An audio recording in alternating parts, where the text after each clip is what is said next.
അവക്കൊക്കെ കൊറേ നേരമല്ലോ ഫോണില്. പറയണ്ട എന്തൊക്കെ കൊറേ നേരമായി ഫോണില്. ഞാൻ അങ്ങനെ നോക്ക ഇങ്ങനെ ഓരോ കാര്യങ്ങൾ ഇങ്ങനെ പറയണേ. എന്താണ്?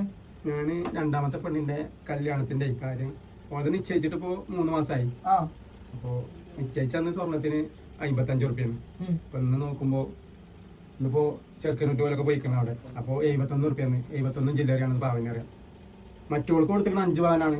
അപ്പൊ ഇവൾക്ക് ഇവളിപ്പോ എങ്ങനെ ചെറുക്കന്മാരൊക്കെ വേണ്ടാന്ന് പറഞ്ഞിരിക്കണ സ്വർണം.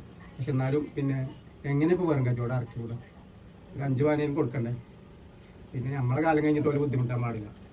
എല്ലാ വ്യാപാരം ഇടങ്ങറും ഇങ്ങനെയൊക്കെ തന്നെയാണ്. പ്രവാസികളാണെങ്കിൽ പിന്നെ അത് പറയാൻ വേണ്ട. അതൊന്നിപ്പോ ഓൾക്ക് അറിയില്ലല്ലോ.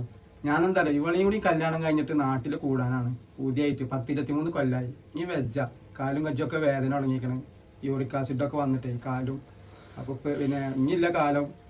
ഇതും കൂടി ഓളെ സജിനാന്റെ കല്യാണം കഴിഞ്ഞ് നാട്ടിൽ കൂടാൻ എല്ലാ കുട്ടികളും പറയുന്നുണ്ട്, പെണ്ണുങ്ങളും പറയുന്നുണ്ട്. എവിടുന്ന ഇപ്പൊ സ്വർണ്ണം ഏൽപ്പിച്ചിരിക്കണത്? കഴിഞ്ഞൊരു ഞങ്ങളെ നാട്ടിലത്തെ തൂവിൽ തന്നെ മൽഹാർ ജ്വല്ലറിയിലായിരുന്നു.